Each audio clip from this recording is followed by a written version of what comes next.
Salutations visiteurs et bienvenue dans la Mathématosphère.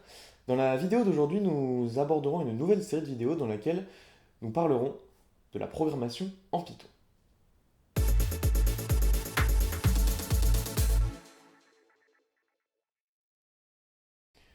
Cette série de vidéos a pour but de préparer les concours. Elle s'adresse bien évidemment à toutes les personnes qui souhaiteraient apprendre la programmation en Python ou la logique de programmation, mais je verrai tout particulièrement à insister sur les notions exigibles au concours des prépas scientifiques. Le but étant d'aborder la programmation d'une manière différente que celle choisie par les professeurs. Pour les élèves de SPE qui voudraient regarder cette série de vidéos, sachez qu'elle s'adresse aussi à vous. En effet, bien que je ne sois qu'en sup de MPSI, j'ai derrière moi 6 ans de programmation en autodidacte, sur mon temps libre, ainsi que 1 an de PTSI. Oui, cherchez pas, j'ai cherché à me réorienter, disons. J'ai codé dans de nombreux langages, tels que le Python, le C, le C++, le Java, un petit peu le Rust et les langages web. Je ne les maîtrise pas évidemment tous sur le bout des doigts. En revanche, j'en ai une assez bonne idée pour être suffisamment compétent pour vous expliquer comment programmer en Python et comment acquérir une bonne logique algorithmique. Ainsi, j'estime avoir le niveau suffisant pour que regarder mes vidéos vous aide à progresser pour le concours. Pour vraiment comprendre ce qu'est Python, nous allons d'abord retracer un petit peu l'histoire de ce langage, puis nous parlerons de ses spécificités. Cela nous permettra ensuite d'aborder le sujet de l'environnement de développement que nous allons utiliser et pourquoi. Si ces sujets vous intéressent un peu plus en détail, je ferai plus tard une vidéo parlant de l'histoire des langages de programmation. Alors, parlons un petit peu de Python. Ce langage est créé en 1991 par Guido van Rossum pour répondre à un problème simple. L'interpréteur de commande de la boîte dans laquelle il travaille est absolument imbuvable. Il estime donc nécessaire la création d'un langage de script pour améliorer l'interface homme-machine. C'est pourquoi il crée Python, qu'il nomme d'après un célèbre groupe d'humoristes anglais, les Monty Python.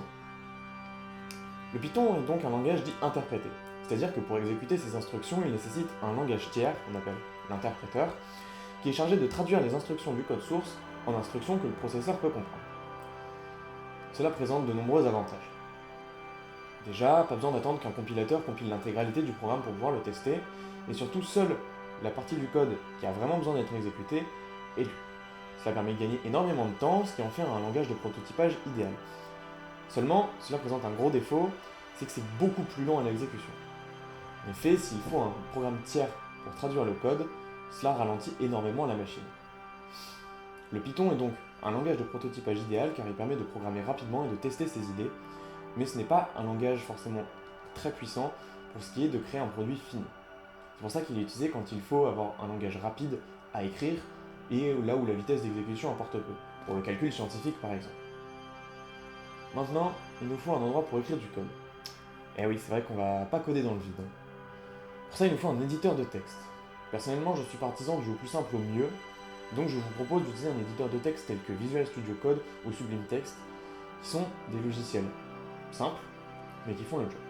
En soi, même le bloc-notes fera l'affaire, mais je vous conseille quand même d'avoir un éditeur de texte un petit peu évolué, qui vous permettra de compléter automatiquement le nom des fonctions que vous appelez, ou d'ajouter simplement la parenthèse quand vous l'ouvrez, etc. Ça vous facilitera la vie et ça évitera les erreurs. Pour installer l'éditeur de texte que vous avez choisi, rien de plus simple, vous tapez son nom sur Google, vous cherchez l'installeur et vous l'installez comme un programme classique. Une fois que vous avez installé l'éditeur de texte que vous avez choisi, félicitations, vous êtes prêt à coder. Ainsi, pour coder en Python, il va nous falloir l'interpréteur Python.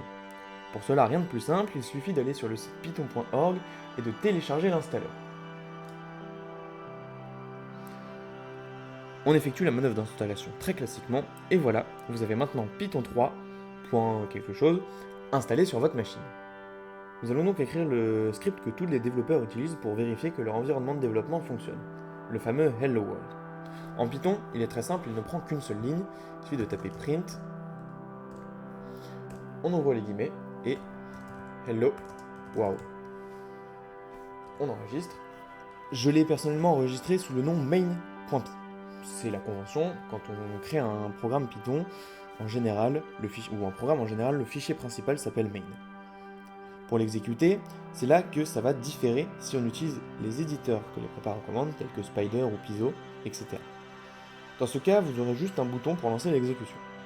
Dans mon cas personnel, je n'aime pas utiliser ça, je préfère lancer l'exécution manuellement en ligne de commande. Ça peut sembler contraignant, mais en tant qu'utilisateur de Linux et de Windows, j'en ai pris l'habitude.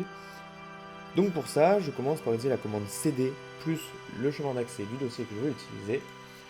Et ensuite, j'arrive ici, je tape tout simplement la commande Python pour indiquer que je veux utiliser Python et main.py, c'est-à-dire en fait le nom du fichier que je veux exécuter. Je fais entrer et j'ai bien, comme vous voyez ici, le Hello World qui s'affiche. Donc le programme fonctionne, mon environnement est bien installé. Voilà qui conclut cette vidéo, j'espère qu'elle vous aura plu. N'hésitez pas à vous abonner et à mettre un like, c'est le meilleur moyen que vous ayez pour soutenir une petite chaîne comme la mienne. Pour ma part, j'ai hâte de vous retrouver dans les prochains épisodes pour vraiment commencer à apprendre à programmer en Python. Je ne vous en dis pas plus, mais sachez que nous allons utiliser la création d'un logiciel de banque pour découvrir tout ce que nous avons à découvrir en Python. Prenez soin de vous et à bientôt dans la mathématosphère.